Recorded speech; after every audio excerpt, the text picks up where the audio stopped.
इस साल यह व्रत 24 अक्टूबर को रखा जाएगा। इस व्रत में अहोई माता की पूजा की जाती है। इस दिन महिलाएं अपनी संतान के लिए निर्जला व्रत करती हैं।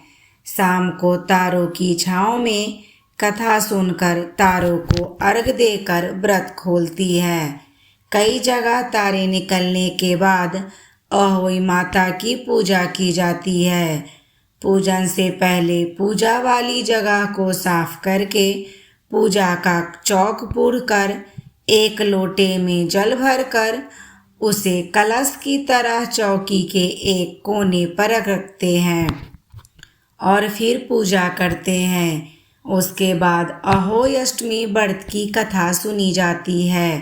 कथा पढ़ने के बाद आखिर में प्रार्थना करनी चाहिए कि जैसे माता ने उसकी संतान की रक्षा की वैसे सभी की रक्षा करे। तो चलिए जानते हैं। इससे पहले आपसे हाथ जोड़कर निवेदन है कि अहोई अष्टमी की कथा आपको पसंद आए तो वीडियो को लाइक शेयर चैनल को सब्सक्राइब जरूर कर लीजिएगा। आप देख रहे हैं आध्यात्मिक कथाएं। एक बार कमेंट बॉक्स में जय अहोई माता जरूर लिखें। अहोई माता की कथा। प्राचीन काल में एक साहूकार था जिसके 7 बेटे और 7 बहुएं थी। इस साहूकार की एक बेटी भी थी जो दीपावली में ससुराल से मायके आई थी। दीपावली पर घर को लीपने के लिए 7 बहुएं मिट्टी लाने जंगल में गई तो ननद भी उसके साथ चली गई। दीपावली से पहले कार्तिक बदी अष्टमी को 7 बहुएं अपनी एकलौती नंद के साथ जंगल में मिट्टी लेने गई। जहाँ से वे मिट्टी खोद रही थी वहीं पर स्याऊ सेहे की मांद थी। मिट्टी खोदते समय ननद के हाथ से सेही का बच्चा मर गया। इससे क्रोध में आकर स्याऊ माता ने ननद से कहा कि अब मैं तेरी कोख बांधूंगी। तब ननद अपनी 7 भाभियों से प्रार्थना की कि तुम में से कोई मेरे बदले अपनी कोख बंधवा ले। सभी भाभियों ने अपनी कोख बंधवाने से मना कर दिया। लेकिन छोटी भाभी सोचने लगी, अगर मैं कोख ना बंधवाऊंगी तो सासू जी नाराज होंगी। ऐसा विचार कर ननद के बदले छोटी भाभी ने अपने कोख को बंधवा ली। उसके बाद जब उसे जो बच्चा होता वह 7 दिन बाद मर जाता। एक दिन साहूकार की स्त्री ने पंडित जी को बुलाकर पूछा कि क्या बात है, मेरी इस बहू की संतान 7वें दिन क्यों मर जाती है। तब पंडित जी ने बहू से कहा कि तुम काली सुरही गाय की पूजा किया करो। उन्होंने बताया कि दरअसल काली गाय स्याऊ माता की भायली है। वह तेरी कोख छोड़े तो तेरा बच्चा जिएगा। छोटी बहू ने पूरी लगन से गाय की सेवा की। एक दिन गौ माता बोली कि मेरे जागने से पहले कोई रोज मेरी सफाई कर जाता है, सो आज देखूंगी। गौ माता खूब तड़के जागी तो क्या देखती है कि साहूकार के बेटे की बहू उसके नीचे सफाई आदि कर रही है। इससे गौ माता प्रसन्न हुई और बोली कि मैं तुमसे प्रसन्न हूँ, तुझे जो चाहिए वो मांग ले। तब साहूकार की बहू बोली कि स्याऊ माता तुम्हारी भायली है और उन्होंने मेरी कोख बांध रखी है, उनसे मेरी कोख को खुलवा दो। गौ माता ने कहा अच्छा। तब गौ माता 7 समुद्र पार कर अपनी भैली के पास गई, उसको लेकर चली। रास्ते में कड़ी धूप थी इसलिए दोनों एक पेड़ के नीचे बैठ गई। इतने में वहां एक सांप दिखाई दिया। उसी पेड़ पर गरुड़ पंखनी के बच्चे थे। सांप गरुड़ पंखनी के बच्चों को मारने लगा।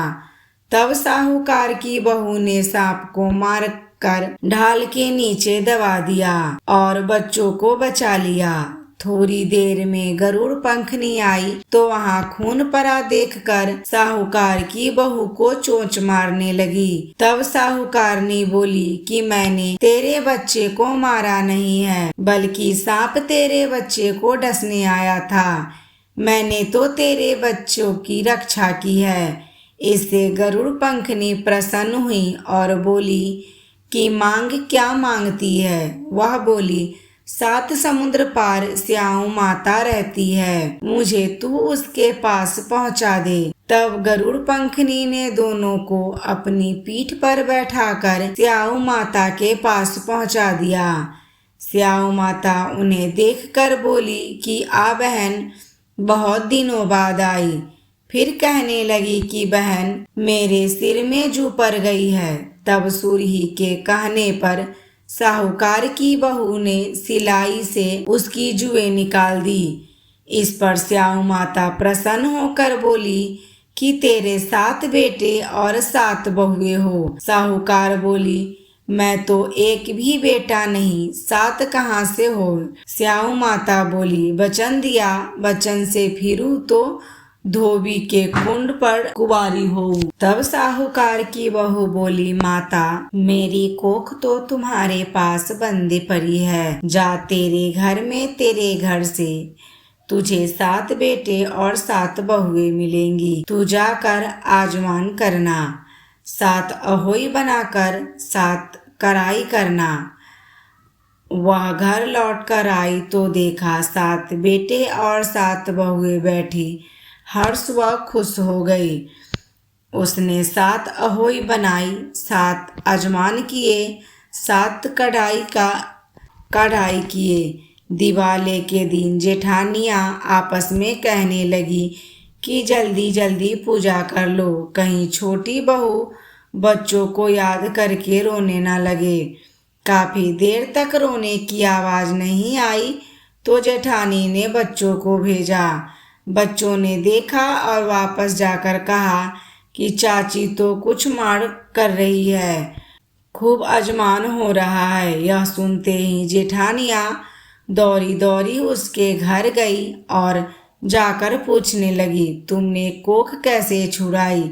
वह बोली, तुमने तो कोख बंधाई नहीं, मैंने बंधा ली। अब स्याऊ माता ने कृपा करके मेरी कोख खोल दी। स्याऊ माता ने जिस प्रकार उस साहूकार की बहू की कोख खोली, उसी प्रकार हमारी भी खोलिए, सबकी खोलिए, कहने वाले को तथा हुंकार भरने वाले तथा परिवार की कोख खोलिए। दोस्तों, आपको अहोई अष्टमी कैसी लगी कमेंट करके ज़रूर बताइएगा। जानकारी अच्छी लगी हो तो वीडियो को लाइक, शेयर, चैनल को सब्सक्राइब कीजिएगा। वीडियो को अंत तक देखने के लिए धन्यवाद।